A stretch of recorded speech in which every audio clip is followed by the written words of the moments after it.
کہ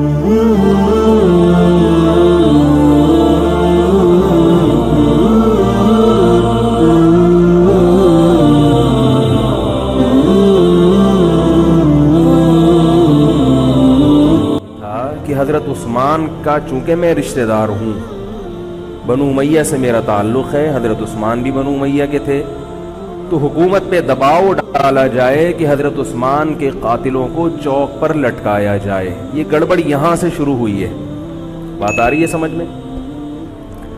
حکومت سے مطالبہ ہے کہ حضرت عثمان کے قاتلوں کو چوک پر لٹکایا جائے۔ یہ مطلب نہیں تھا حضرت معاویہ کا کہ حکومت کا اہل میں ہوں، مجھے خلافت دی جائے، میں علی کو نہیں مانتا یا میں علی کو معاذ اللہ برا سمجھتا ہوں، ایسا نہیں تھا۔ آج کل بعض لوگ یہ کہتے ہیں کہ حضرت معاویہ کے حکم سے حضرت علی کو گالیاں دی جاتی تھیں، یہ غلط ہے۔ یاد رکھو عربی کے لفظ کا ترجمہ اردو میں، یہ بہت سے لوگ نا ان کو عربی زبان سے ذرا بھی واقفیت نہیں ہے، چھوٹے چھوٹے بچے آگے بیٹھ گئے ہیں۔ عربی میں کسی پر اعتراض کرنا، اس کی پالیسیوں کو غلط قرار دینا، اس کو بھی سب و شتم کہا جاتا ہے۔ اردو میں ہر جگہ اس کا ترجمہ گالیاں نہیں ہوتا، گالیوں کا مطلب تو ہمارے ہاں کچھ اور سمجھا جاتا۔ آپ کسی پر اعتراض کر رہے ہو، اس کو تو سب و شتم کہا جائے گا۔ سب و شتم میں گالیاں بھی آتی ہیں، کسی کی پالیسیوں سے اختلاف کرنا، اس کی رائے پر رد کرنا، یہ بھی آتا ہے۔ لیکن اردو میں گالی کا مطلب برا لفظ ہے، گالی کوئی شریف آدمی نہیں دیتا۔ خیر، میں یہ عرض کر رہا تھا کہ حضرت عثمان رضی اللہ تعالی عنہ کے قاتلوں سے قصاص کا دعا کریں، میں جلدی سے اس موضوع کو سمیٹ کے آج ختم کر دوں۔ حضرت عثمان کے قاتلوں سے قصاص لیا جائے۔ حضرت علی رضی اللہ تعالیٰ عنہ کا موقف یہ تھا کہ مدینہ میں حضرت عثمان کے قاتلوں کا جو ٹولہ ہے وہ اتنا مضبوط ہے کہ اگر میں نے ان سب کو پکڑ پکڑ کے لٹکانا شروع کر دیا تو مدینہ میں امن و امان کی صورتحال خراب ہو جائے گی۔ حکومت بھی دہشت گردی کے خلاف جب ایکشن لیتی ہے تو یہ سوچتی ہے نا کہ دہشت گردوں میں کتنی پاور ہے، تمیز سے، طریقے سے۔ اب یہ ایک اختلاف تھا جو بڑھنا شروع ہو گیا۔ اس اختلاف کے پیچھے نہ حکومت کی لالچ، نہ پیسے کی لالچ، نہ دولت، یہ سب الزامات ہیں اسلام دشمنوں کے جو انہوں نے صحابہ پر لگائے ہیں۔ نہ حضرت علی پر کوئی الزام لگایا جا سکتا ہے اس مسئلے میں، نہ حضرت معاویہ پر۔ رائے کا اختلاف ہے، رائے کا اختلاف۔ ابتدا میں حضرت معاویہ کے ساتھ بہت سارے صحابہ تھے، میں یہ تو نہیں کہہ رہا زیادہ، بہت سارے صحابہ، جن میں حضرت عائشہ رضی اللہ تعالی عنہا بھی تھی۔ بعد میں حضرت عائشہ رضی اللہ تعالی عنہا کا موقف تبدیل ہو گیا جب انہوں نے دیکھا کہ اس سے مسئلہ حل ہونے کے بجائے اور بگڑ رہا ہے۔ تو حضرت معاویہ نے حضرت علی کی بیعت سے انکار کیا، کہا کہ جب تک حضرت عثمان کے قاتلوں کو چوک پہ نہیں لٹکایا جاتا میں آپ کے ہاتھ پہ بیعت کرنے کے لیے تیار نہیں ہوں۔ یہ حضرت معاویہ کی رائے تھی۔ حضرت علی کی رائے یہ تھی کہ میرے لیے یہ فی الحال ممکن نہیں ہے، لہذا، اور اس سے ہو کیا رہا ہے، حکومت دو حصوں میں ڈیوائیڈ ہو رہی ہے۔ ان کی رائے یہ تھی کہ حضرت معاویہ رضی اللہ تعالی عنہ کو اپنے اس مطالبے سے دستبردار ہو کر میرے ہاتھ پہ بیعت کر لینی چاہیے۔ اور قرآن کا حکم ہے وَإِن طَائِفَتَانِ مِنَ الْمُؤْمِنِينَ اقْتَتَلُوا فَأَصْلِحُوا بَيْنَهُمَا فَإِن بَغَتْ إِحْدَاهُمَا عَلَى الْأُخْرَى فَقَاتِلُوا الَّتِي تَبْغِي حَتَّى تَفِيءَ إِلَى أَمْرِ اللَّهِ، کہ اگر مسلمانوں کا کوئی فریق بغاوت پہ اتر آئے، حکومت وقت سے لڑائی کرے، قاتل التی تبغی، تو جو طبقہ حکومت کو تسلیم نہیں کر رہا یا حکومت کے خلاف بغاوت کر رہا ہے اس سے قتال کرو۔ حضرت علی کا موقف یہ تھا کہ قرآن مجید کی یہ آیت مجھ سے مطالبہ کر رہی ہے کہ جو لوگ میرے ہاتھ پہ بیعت نہیں ہو رہے جبکہ میری خلافت قائم ہو چکی ہے، تو میں مسلمانوں میں تاکہ اختلاف اور انتشار نہ ہو، میں اس فریق کو تلوار کے زور سے بیعت کرنے پر مجبور کروں۔ بات آ رہی ہے سمجھ میں کہ نہیں آ رہی ہے؟ آج تو پولیس بھی نہیں بلا سکتے، موبائل ہی نہیں ہے بھائی، بند پڑے ہوئے، ورنہ میں پولیس بلوا لیتا آج آپ کو بات سمجھانے کی. لیکن میں کہتا ہوں کہ میں پولیس اگر بلواتا، اگر پولیس ہی کو سمجھ میں نہیں آئی، یہ بھی تو بڑا مسئلہ ہے. خیر، تو حضرت علی کا موقف یہ تھا. حضرت معاویہ کا موقف یہ تھا کہ حکومت کے خلاف بغاوت غلط ہے نا. جس کو حکومت مان لیا ہو، جب تک میں نے خلیفہ مانا ہی نہیں ہے تو میرا یہ عمل بغاوت نہیں کہلائے گا. یہ اختلاف رائے ہے، اور یہ اختلاف صحابہ میں بھی ہوا ہے، تابعین میں بھی ہوا ہے، ائمہ مجتہدین میں بھی ہوا ہے، اور آج تک ہوتا آ رہا ہے. اس قسم کے اختلافات مکمل ختم نہیں ہو سکتے. یہ صحابہ میں بھی ہوا ہے. قرآن و حدیث کو سمجھنے کا اختلاف کہا جاتا ہے اس کو. اور اس اختلاف کے بارے میں نبی صلی اللہ علیہ وسلم کی صحیح حدیث ہے، اذا اجتہد المجتہد فإن اصاب فله اجران وإن اخطأ فله اجر واحد. جب کوئی مجتہد اجتہاد کرتا ہے، کیا مطلب؟ قرآن و حدیث کو سمجھنے کی کوشش کرتا ہے، اگر وہ صحیح نتیجے پر پہنچ جائے تو اس کو 2 اجر ملتے ہیں، اگر غلط نتیجے پر پہنچے تو بھی 1 اجر ملتا ہے اس کو، اس لیے کہ اس کے بس میں جو تھا وہ اس نے کر لیا. اب پیغمبر تو موجود نہیں ہے جو آگے بتائیں گے کہ یہ صحیح کر رہا ہے، یہ غلط کر رہا ہے. میں نے اپنے ایک استاد سے ایک مرتبہ پوچھا کہ حضرت یہ علماء میں جب اختلاف ہوتا ہے کسی مسئلے میں تو عوام بڑی پریشان ہوتی ہے، کیا کریں ہم؟ انہوں نے فرمایا کہ عوام کو یہ بتاؤ کہ ہم پیغمبر نہیں ہیں اور ہم پیغمبر سے براہ راست مسئلہ پوچھ نہیں سکتے. ہمارے پاس جو قرآن و سنت ہے اور جو فقہائے کرام نے اس قرآن و سنت کی تشریح کی ہے، جو فقہ کی کتابیں ہیں، ہم اس میں دیکھتے ہیں. اب اس میں 2 علماء کی رائے میں اگر اختلاف ہو جائے تو اس اختلاف کو ختم کرنے کا ہمارے پاس کوئی راستہ نہیں ہے. نبی ہوتے تو ہم پوچھ لیتے. جب راستہ نہیں ہے تو بھائی اللہ کے نبی نے فرما دیا کہ جو تمہارے بس میں ہے وہ کر لو. اگر درست بات تک پہنچ گئے ڈبل اجر، نہیں پہنچے تو بھی اجر. اس میں ہمیں بتا دیا کہ اسلام پر عمل کے لیے اتنا کافی ہے کہ جو تمہاری استطاعت میں ہے وہ کر لو. نہیں آئی بات سمجھ؟ اب یہ اختلاف چھوٹے مسائل میں بھی ہو سکتا ہے اور بڑے مسائل میں بھی ہو سکتا ہے. تیسری بھی ایک جماعت تھی. یہ 2 اختلاف تو پتہ چل گئے نا، حضرت علی کا موقف، حضرت معاویہ کا موقف. ایک تیسری جماعت تھی جو یہ کہتی تھی کہ نہ ہم حضرت علی کا ساتھ دیں گے نہ حضرت معاویہ کا، کیونکہ دونوں مسلمان ہیں، دونوں لڑ رہے ہیں، مسلمانوں کو ہم لڑتا ہوا نہیں دیکھ سکتے. ان کا موقف تھا حضرت علی رضی اللہ تعالیٰ عنہ ایک صحابی کے پاس گئے اور ان سے کہا کہ آپ میری جماعت میں شامل ہوں اور اہل شام کے خلاف میرے ساتھ مل کے لڑیں. وہ صحابی گئے کہ لکڑی کی تلوار اٹھا کے لائے. انہوں نے کہا کہ میں نے رسول اللہ صلی اللہ علیہ وسلم سے سنا ہے کہ فتنے کا دور ہوگا، مسلمان آپس میں لڑیں گے، تو تم اس وقت اپنی تلوار کو لکڑی کی بنا لینا. لکڑی کی تلوار کا مطلب جو کسی سے لڑنے کے کام نہ آئے. میں تو نہیں لڑ سکتا. اب حضرت علی نے یہ نہیں کہ اس پہ تلوار رکھ دی ہو کہ نہیں تو جائے گا، یا تو دائرہ اسلام سے خارج ہے، یا تو باغی ہے، ٹھیک ہے نہیں آ رہی سمجھ میں چھوڑ دو.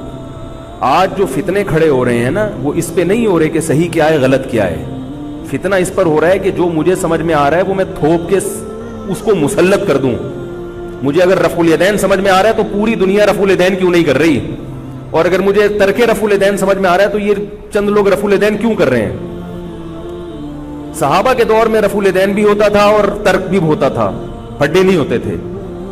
صحابہ کے دور میں زور سے آمین بھی تھی اور آہستہ آمین بھی تھی، جھگڑے نہیں تھے. صحابہ کے دور میں امام کے پیچھے فاتحہ پڑھنے والے بھی تھے اور امام کے پیچھے فاتحہ کو ناجائز اور حرام سمجھنے والے بھی تھے، مگر پھڈے بازی بولو بھائی نہیں تھی. تو حضرت علی رضی اللہ تعالیٰ عنہ نے ان صحابی کو مجبور نہیں کیا. حضرت علی کی فوج میں عمار ابن یاسر رضی اللہ تعالیٰ عنہ بھی تھے، زبیر ابن عوام، عبداللہ ابن زبیر رضی اللہ تعالیٰ عنہ، عبداللہ ابن زبیر ابن عوام.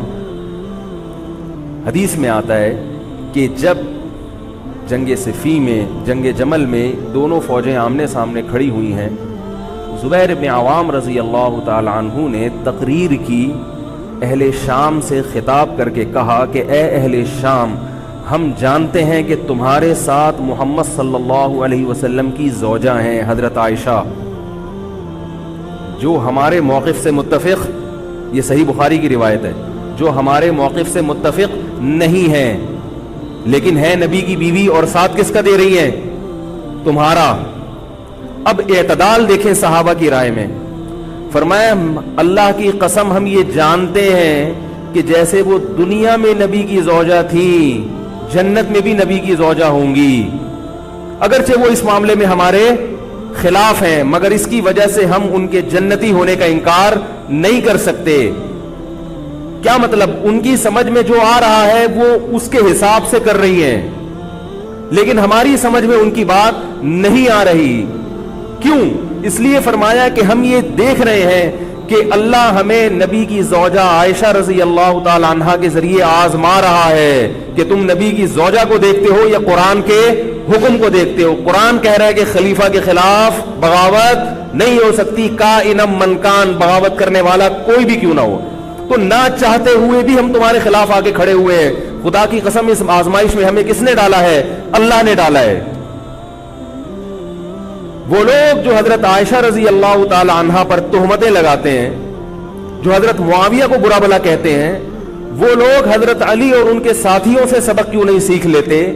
ایک مرتبہ میرے پاس ایک سوال آیا، سوال کرنے والے نے حضرت معاویہ کی شان میں گستاخی کا پورا ایک باب باندھا ہوا تھا۔ اس نے کہا کہ جس نے نبی کے داماد کے خلاف تلوار اٹھائی وہ اسلام میں معاذ اللہ کیسے ہو سکتا ہے، اور ایسے برے برے القاب کہ میں زبان پہ بھی نہیں لا سکتا۔ میری عادت ہے شارٹ کٹ جواب دینے کی، گل ویلے دی تے پھل موسم دا، اتنا ٹائم تھوڑی ہے کہ ہر آدمی کے سوال کو لے کے بیٹھ جائیں۔ میں نے کہا آپ کے جواب میں اتنا کافی ہے کہ یہ وہ الزامات ہیں کہ جس کے خلاف تلوار اٹھائی اس نے بھی یہ الزامات نہیں لگائے، مدعی سست اور گواہ چست۔ نہیں آ رہی میرا خیال ہے بات؟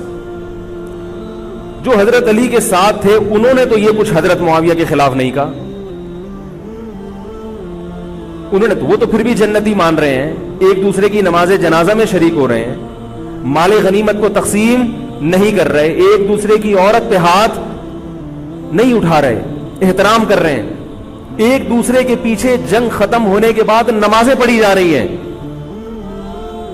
اللہ تعالیٰ نے یہ مثال صحابہ کی قائم کی ہے دنیا کو دکھانے کے لیے کہ ان میں اتنا بڑا اختلاف ہو کہ تلواریں بھی چل جائیں تو وہ اختلاف بھی حدود سے تجاوز نہیں کرتا، اور ہمارے چھوٹے چھوٹے اختلافات میں کیا ایک دوسرے کے خلاف بہتان تراشیاں اور زبان درازیاں ہوتی ہیں۔ تو یہ اختلاف تھا حضرت علی اور حضرت معاویہ کا، جس میں تین فریق تھے۔ ایک حضرت علی تھے، ان کا موقف یہ تھا میرے لیے تلوار اٹھانا واجب ہے۔ حضرت علی کے ساتھ جو لوگ تھے ان کا بھی یہ موقف تھا۔ حضرت معاویہ کا یہ موقف تھا کہ میں باغیوں کی فہرست میں آتا نہیں ہوں۔ کیوں نہیں آتا؟ اس لیے نہیں آتا کہ میں نے خلافت کو تسلیم نہیں کیا، اور ان کے ساتھ بھی صحابہ کرام کی ایک جماعت تھی۔ اور تیسرا موقف، بہت سارے صحابہ یہ تھے جو کہتے تھے ہم کسی کا ساتھ نہیں دیں گے، دونوں طرف مسلمان ہیں، ہماری تلوار سے کسی مسلمان کا خون ہو ہم یہ برداشت نہیں کر سکتے۔ ہماری رائے یہ ہے، اہل سنت والجماعت کی رائے یہ ہے کہ یہ ان تینوں فریقوں میں جو برحق تھے وہ حضرت علی تھے، کیونکہ حکومت تھی ان کے پاس۔ باقی جو دونوں فریق تھے صحابہ کرام کے، ان سے غلطی ہوئی ہے، مگر یہ غلطی اجتہادی ہے، یہ نفس پرستی والی غلطی، حکومت کی لالچ والی، دولت کی لالچ والی، یا ہٹ دھرمی والی یا ضد والی غلطی بولو بھائی نہیں ہے۔ یہ وہ غلطی ہے جس کے بارے میں محمد صلی اللہ علیہ وسلم نے فرمایا کہ اگر مجتہد سے غلطی ہوتی ہے تو بھی اس کو اجر ملتا ہے، کیونکہ اللہ نے قرآن میں فرمایا فاتقوا اللہ ما استطعتم، اللہ سے اتنا ڈرو جتنی تم میں استطاعت ہے۔ تو ان کی جتنی سمجھ میں آیا انہوں نے اس حساب سے کیا۔ تو دو جنگیں ہوئی ہیں، جنگ جمل اور جنگ صفین۔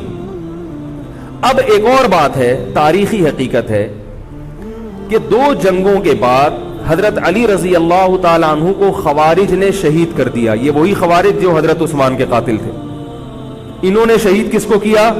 حضرت علی کو۔ حضرت علی کی شہادت کے بعد حضرت حسن رضی اللہ تعالی عنہ کی 6 مہینے تقریباً خلافت رہی۔ حضرت حسن رضی اللہ تعالی عنہ نے امت میں جوڑ پیدا کرنے کے لیے حضرت معاویہ رضی اللہ تعالی عنہ سے صلح کر لی، اور خلافت سے دستبردار ہو کر حضرت معاویہ کے ہاتھ پر بیعت ہو گئے. نہیں آ رہی میرا؟ پولیس کو فون کریں یار, بہت اہم بات ہے یہ, اس کو اچھی طرح سمجھ لیں, اللہ کرے سمجھ میں آ جائے. تو جب یہ ہو گیا تو مسئلہ ختم ہو گیا نا. لوگوں نے حضرت حسن سے کہا, یہ میں بالکل مستند روایتیں پیش کر رہا ہوں, اس کے سب کے حوالے ہیں, اور بہت ایسا نہیں ہے کہ تاریخ کی کتابوں کے, یہ احادیث کی کتابوں کے سے پیش کر رہا ہوں. حدیث کا جو معیار ہے وہ تاریخی کتب سے بہت زیادہ ہوتا ہے.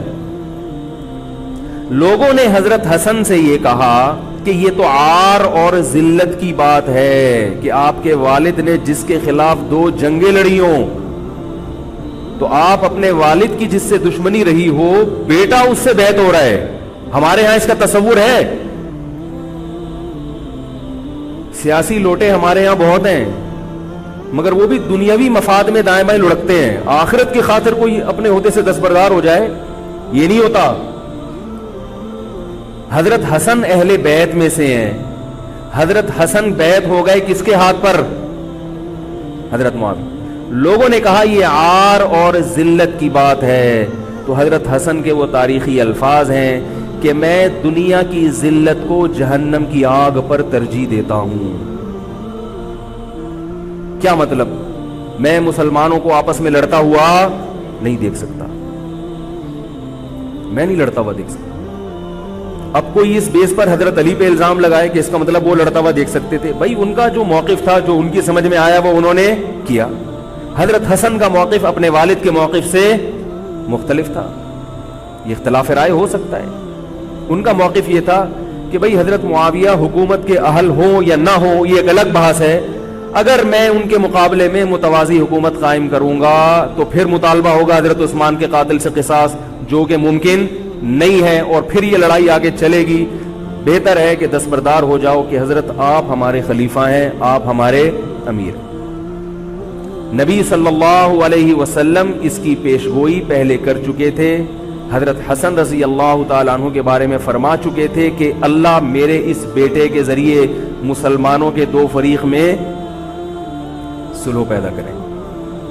تو جو اہل بیت سے محبت کرنے والے لوگ ہیں ان کو بھی چاہیے کہ کوئی ایسا کام نہ کریں جس سے مسلمانوں میں دوبارہ سے اختلاف اور انتشار پیدا ہو جائے.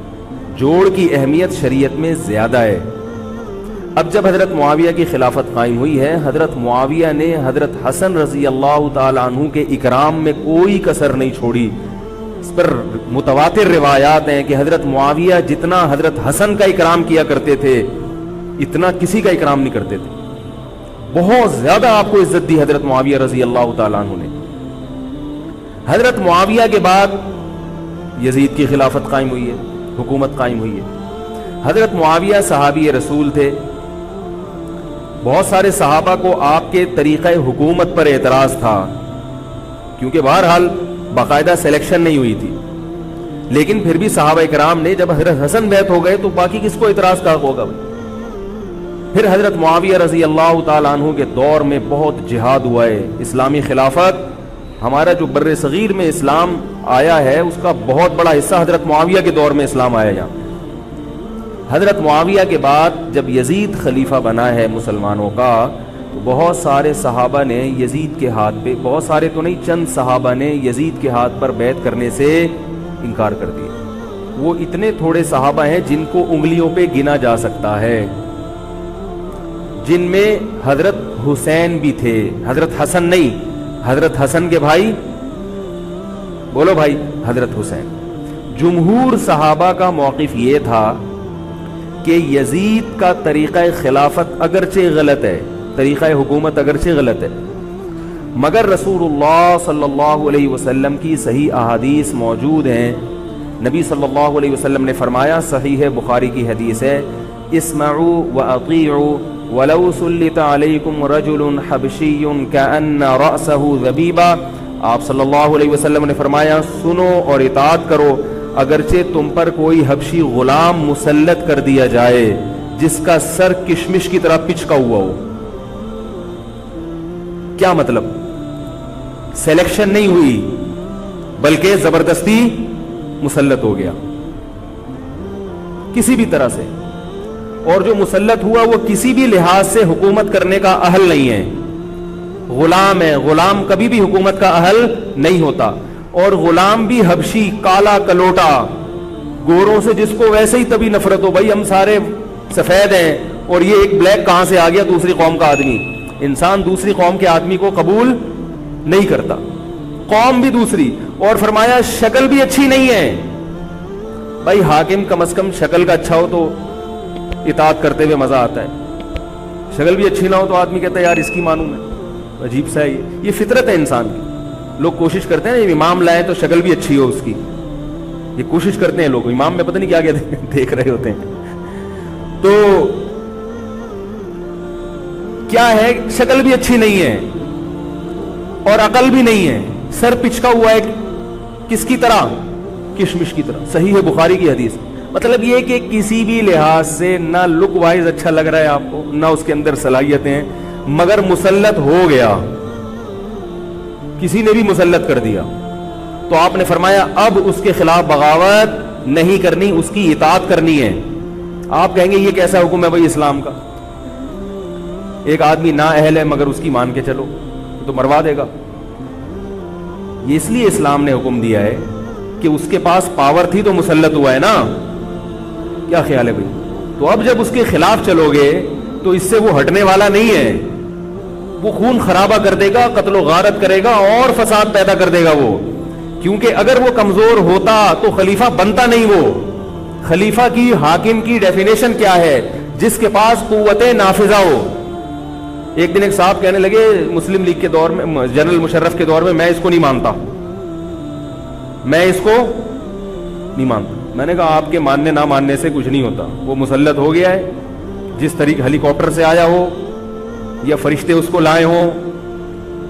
کیونکہ حاکم کی جو ڈیفینیشن ہے کہ جس کے پاس قوت نافذہ ہو. قوت نافذہ اردو کا گاڑا لفظ ہے. قوت نافذہ کہتے ہیں کہ جب وہ کچھ کہتا ہو تو کر کے دکھا سکتا ہو، چاہے فوج کے ذریعے، چاہے پولیس کے ذریعے، چاہے کسی بھی طریقے. ایک آدمی کو پوری قوم نے سلیکٹ کر لیا مگر اس کی سنتا کوئی نہیں ہے. وہ کچھ کہتا ہے تو اس کے منہ سے الفاظ نکل کے ہوا میں تحلیل ہو جاتے ہیں، چلتی کسی اور کی ہے، وہ جو کہتا ہے کر کے دکھا دیتا ہے. تو اصل حاکم کون ہے؟ جو کہتا ہے اور کر کے دکھا دیتا. اب یہ ایک الگ بحث ہے کہ یہ ظالم ہے، یہ غلط طریقے سے آیا ہے. اس پر بحث ہو سکتی ہے کہ جب یہ غلط طریقے سے آیا ہے تو اس کو قانون کے دائرے میں رہ کے ہٹانے کی کوشش کی جائے. لیکن مسلح بغاوت کرنا، اس کے خلاف بندوق اٹھانا، اس کے خلاف تلوار اٹھانا، اس کی شریعت نے اجازت نہیں دی. میں یہ نہیں کہہ رہا کہ اس کی مخالفت کی اجازت نہیں دی. نبی صلی اللہ علیہ وسلم نے فرمایا سب سے بہترین جہاد ظالم بادشاہ کے سامنے حق بات کہنا ہے. کہنے کی حد تک آپ کو مخالفت کی اجازت ہے کہ بھائی یہ جو وزیر اعظم کا بیان آیا ہے یہ بیان ملک کا بیڑا غرق کر دے گا، ان کی پالیسیاں صحیح. جیسے آج کل ہو رہا ہے کہ اخباروں میں کالم نگار اپنی اپنی رائے لکھتے ہیں حکمرانوں کے بارے میں. لکھنے کی حد تک، بولنے کی حد تک ہے. آپ مسلح دستہ لے کے بغاوت کرنے پر آ جائیں، اس کی شریعت نے اجازت. بول لو بھائی کچھ نہیں ہوتا. یہ قرآن اور سنت سے بات ثابت ہے. اس کی شریعت نے اجازت نہیں دی ہے کیونکہ آپ یہ کریں گے تو اللہ نے دنیا کو اسباب کے ساتھ جوڑا ہوا ہے. آپ کے پاس کچھ بھی نہیں ہے، نہ آپ کے پاس ٹینک ہے، نہ آپ کے پاس آرمی ہے، نہ آپ کے پاس پولیس ہے. آپ کے پاس صرف جذبہ ہے. خالی جذبہ اگر کارآمد ہوتا تو نوح علیہ الصلوۃ والسلام اور آپ کے ساتھ جو 40 افراد تھے ان میں بہت جذبہ تھا، مگر ایک طرف پوری دنیا تھی. اللہ نے جہاد کا حکم نہیں دیا. اللہ تعالیٰ نے اس دنیا کو صرف جذبات کے ساتھ یا ایمان کے ساتھ منسلک نہیں کیا، اس دنیا کو دارالاسباب بنایا ہے. جذبے کے ساتھ ساتھ کچھ طاقت اور قوت بھی ہونی چاہیے، اور یہ قوت حکومت کے پاس ہوتی ہے، پبلک کے پاس بول لو یار نہیں. اگر پبلک کے پاس ہے تو وہ بھی حکومت کی پالیسیاں ہوتی ہیں کہ یہ بھی لیاری گینگ رہنے دو تھوڑے دنوں کے لیے، ان لوگوں کے پاس تھوڑا سا کلاشن کوفے رہنے دو، حکومت جب چاہے غائب کر دے. یہ جو کلاشن کوفے لے کے لوگ گھوم رہے ہوتے ہیں نا اور بتا رہے ہوتے ہیں ہم امام مہدی کا لشکر ہیں، یہ سب گورنمنٹ کے لوگ ہوتے ہیں. آئی بات سمجھ میں؟ گورنمنٹ کی طرف سے ان کو پرمٹ ملا ہوتا ہے، ورنہ آپ چاقو لے کے بھی جو کھنجر ہے نا وہ بھی لے کے ذرا گھوم کے دکھاؤ. تو جو بھی امام مہدی کا لشکر کا دعویٰ کر رہا ہے اور کہہ رہا ہے میں یوں کر دوں گا، میں یوں کر دوں گا، میرے ساتھ آ جاؤ، تو سمجھ لو گورنمنٹ نے اس کو خود ہی بٹھایا ہوا ہے. اور بعض دفعہ حکومت اپنی مخالفت کے لیے بھی بندے بٹھا دیتی ہے یہ ایجنسی والے بڑے ہوشیار ہوتے ہیں, یہ اپنی مخالفت کے لیے پبلک بندوں کو خرید کے بٹھاتے ہیں کہ تم آرمی کے خلاف اور ایجنسیوں کے خلاف تقریریں کرو اور جہاد کا اعلان کرو. اس کا نتیجہ کیا نکلتا ہے؟ جو جو جہاد کے اعلان میں ان کے ساتھ ہوتے چلے جاتے ہیں ان کے نام ایجنسیوں کے پاس پہنچ جاتے ہیں. پھر ایجنسیاں کہتی ہیں ابھی ان کو کھل کے جہاد کرنے دو تاکہ جتنے لوگوں میں اس قسم کے جہاد کے جراثیم ہیں وہ تمام آ جائیں اور ایک ہی دفعہ اسپرے کر کے سب کو نمٹا دیا جائے. یہ ایک بچوں کی طرح کبھی اس کو پکڑ لیا, یہ کام نہیں ہوتا. تو اس لیے کہہ رہا ہوں یہ جو نوجوان طبقہ ہے اس کو جہاد کے نام پہ الو بنانے والے ہر جگہ بہت ہیں. الو ضرور بنو مگر کسی اور عنوان سے بن جاؤ, جہاد کے نام پہ الو نہ بنو, کیونکہ کسی اور عنوان سے الو بنو گے اتنا نقصان نہیں ہوگا. اس عنوان سے الو بنو گے تو بڑا بیڑا غرق ہو جائے گا, جیسے کہ بہت سو کا بیچاروں کا ہو چکا ہے. تو میں یہ عرض کر رہا تھا کہ نبی صلی اللہ علیہ وسلم کی صحیح حدیث ہے, اسی طرح صحیح مسلم کی حدیث ہے, آپ صلی اللہ علیہ وسلم نے حاکم کی اطاعت کا حکم دیا. صحابہ نے عرض کیا یا رسول اللہ اگر وہ ہم پہ ظلم کرے تو بھی بغاوت نہ کریں؟ آپ نے فرمایا وَإِن ضَرَبُوا ظَهْرَكَ, اگرچہ وہ تمہاری پیٹھ پہ کوڑے مارے, ایسا ظالم ہو, پھر بھی بغاوت. یہ میں نہیں کہہ رہا, یہ محمد صلی اللہ علیہ وسلم کے الفاظ ہیں. کیوں؟ اس لیے کہ آپ صلی اللہ علیہ وسلم نے اتحاد پہ زیادہ زور لگایا ہے. بھائی حکومت ایک ہوگی جیسی مرضی لنگڑی لولی ہو, مگر مسلمان کی جو ایک یونائٹی ہے, جو ایک اتحاد ہے, وہ تو برقرار رہے گا نا. اگر آپ کمزور ہو گئے تو کتنا مرضی ایمان ہو, کمزور آدمی دنیا میں کہیں بھی نہیں پنپ سکتا. تبھی میں کہتا ہوں پاکستان کی قدر کرو. جیسا مرضی ہے, ایک مضبوط آرمی تو ہے نا, ایٹم بم تو ہے, جیسی مرضی آرمی ہو, لیکن ہے تو نا. اگر یہ ختم ہو گئی اور نیک نیک لوگ آ گئے مگر اتنے پاورفل نہ ہوئے, وہ آپ کو انڈیا سے نہیں بچا سکتے, وہ آپ کو امریکہ کے شر سے نہیں بچا سکتے, کیونکہ اس وقت پوری دنیا پاکستان کی دشمن ہوئی ہوئی ہے سوائے چند ممالک کے. اور وہ جو ملک بچا ہوا ہے یہ میرے اور آپ کی تقریروں سے نہیں بچا ہوا, یہ ایٹم بم سے بچا ہوا ہے. اللہ نے دنیا کو اسباب کے ساتھ جوڑ دیا ہے, ایٹم بم بھی ہے اور پھر ایمان کی طاقت بھی ہے کسی حد تک, جو کہ بہت ہی شارٹ ہو گئی ہے ایمان کی طاقت. تو دونوں چیزیں چلتی ہیں ساتھ, صرف بم بھی کافی نہیں ہے. اللہ نے فرمایا اگر تم تقوی اختیار کرو گے تو اللہ تمہاری مدد کرے گا, ورنہ نہیں کرے گا. تو دونوں چیزیں ضروری ہیں. تو حضرت معاویہ کے بعد یزید کے بارے میں جمہور صحابہ کا موقف یہ تھا کہ یہ جیسا مرضی ہو, ظالم ہو, عادل ہو, یہ ایک الگ بحث ہے, مگر ہے بہرحال یہی. پاور کس کے پاس ہے؟ اسی کے پاس. حضرت حسین رضی اللہ تعالیٰ عنہ کا موقف یہ تھا کہ میں یزید جیسے آدمی کے ہاتھ پر بیعت کرنے کے لیے تیار. بولو بھائی, نہیں, میں نہیں بیعت کرتا اس کے ہاتھ, کیونکہ یزید کے بارے میں خبریں تھیں. بعض کہتے تھے شراب پیتا ہے. حضرت مفتی محمد تقی عثمانی صاحب کا انہوں نے فرمایا ہے کہ کسی مستند روایت سے ثابت نہیں ہے شراب پینا. روایتیں ہیں مگر کوئی اوتھینٹک روایت نہیں ہے. تو اب نتیجہ کیا نکلا کہ حضرت حسین رضی اللہ تعالیٰ عنہ کے پاس کوفہ سے خطوط آئے. کوفہ کا گورنر تھا ابن زیاد, وہ بھی یزید کا آدمی تھا, بڑا ظالم آدمی تھا وہ. اہل کوفہ کے خطوط آئے کہ آپ آ جائیں یہاں پر, یہاں سب لوگ آپ کے ہاتھ پر بیعت کرنے کے لیے تیار ہیں. حضرت حسین کا خیال یہ تھا کہ اگر یہ سب تیار ہیں تو یزید کی حکومت بغیر لڑائی کے, بغیر بڑے قتال کے, مسلمانوں کے خون خرابے کے بغیر ختم ہو سکتی ہے. آئی بات سمجھ میں؟ جو انفارمیشن آپ کو ملی تھی, جو نالج آپ کو ملی تھی, وہ نالج غلط تھی. اگر وہ نالج صحیح ہوتی تو حضرت حسین کبھی کربلا کی طرف رخ نہ کرتے, کیونکہ حضرت حسین کا موقف بھی یہی تھا کہ مسلمانوں کی تلواریں آپس میں نہ چلیں. حضرت حسین رضی اللہ تعالیٰ عنہ کے پاس جب 50 سے زیادہ خطوط آئے ہیں اہل کوفہ کی طرف سے کہ آپ آئیے, آپ آئیے, آپ آئیے, تو پہلے حضرت حسین رضی اللہ تعالیٰ عنہ نے اپنے رشتہ دار جو آپ کے چچزاد تھے مسلم بن عقیل, ان کو بھیجا. نتیجہ کیا نکلا؟ مسلم بن عقیل کا وہاں پر حکومت نے گرفتار کر کے ان کو قتل کر دیا. اب یہ ایک ایسا ظلم تھا جس کے ظاہر ہے کہ کسی کو سفیر بنا کے بھیجا جائے, کسی کو حال احوال دیکھنے کے لیے بھیجا جائے, اور حضرت حسین کی نیت ہرگز بغاوت کی نہیں تھی, مگر کوفہ کے گورنر کو اور یزید کو یہ خیال تھا کہ خلافت کے اصل اہل یقیناً یہی ہیں, کہیں ایسا تو نہیں ہے کہ یہ امیر بننا چاہتے ہیں، یہ خلیفہ بننا چاہتے ہیں. ایک خوف اس کے دل میں بیٹھ گیا تھا، ایک لاشعور میں خوف ہوتا ہے نا، انسان کے دل میں بیٹھ جاتا ہے کہ آپ 100 دفعہ بھی کہیں بھی میری یہ نیت نہیں ہے، مگر وہ ڈر رہا ہوتا ہے کہ یار یہ کچھ کر نہ لیں. تو جب مسلم بن عقیل کو شہید کیا گیا، حضرت حسین رضی اللہ تعالی عنہ جا چکے تھے. جب حضرت حسین رضی اللہ تعالی عنہ کوفہ کی طرف جا رہے تھے، بہت سارے صحابہ نے آپ کو منع کیا، جن میں عبداللہ ابن عمر رضی اللہ تعالی عنہ بھی تھے، عبداللہ ابن عباس رضی اللہ تعالی عنہ بھی، کہ آپ یہ کام نہ کریں. بعض نے تو کہا کہ ہمیں آپ کی شہادت کا یقین ہے، کیونکہ جس حالات میں آپ جا رہے ہیں حکومت یہ سمجھے گی کہ بغاوت کرنے آ رہے ہیں، لہذا وہ آپ کو کیا کرے گی، اس بیس پہ قتل نہیں کرے گی کہ آپ نواسہ رسول ہیں، کیونکہ وہ بھی مسلمان تھے.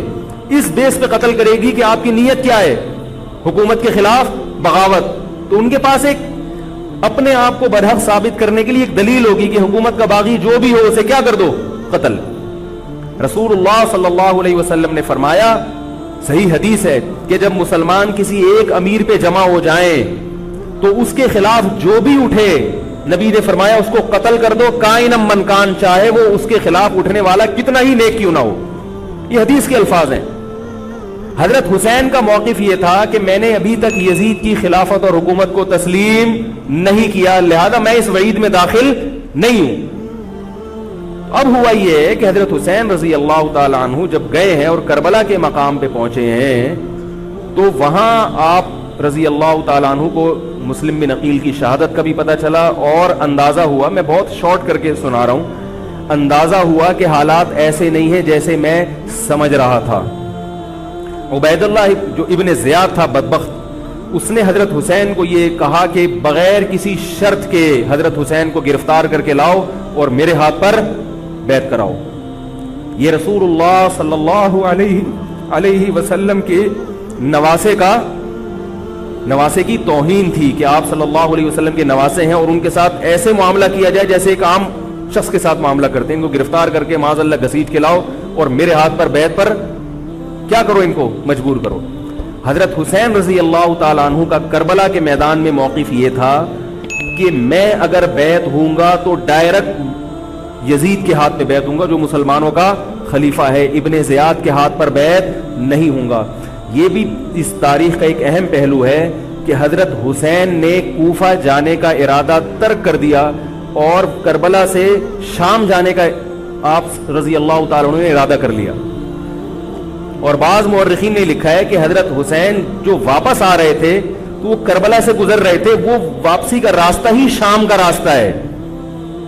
نہیں یاری بات میرا خیال ہے، وہ جس ٹریک پر چل رہے تھے وہ راستہ کون سا ہے، وہ شام کو جاتا ہے. یہ اس کی علامت ہے کہ آپ یزید سے ملاقات کے لیے، مذاکرات کے لیے تیار بولو بھائی ہو چکے تھے کہ میں خود براہ راست یزید سے مل کے حال احوال دیکھتا ہوں، اگر مجھے سمجھ میں آئے تو میں اس کے ہاتھ میں بیعت ہو جاؤں گا.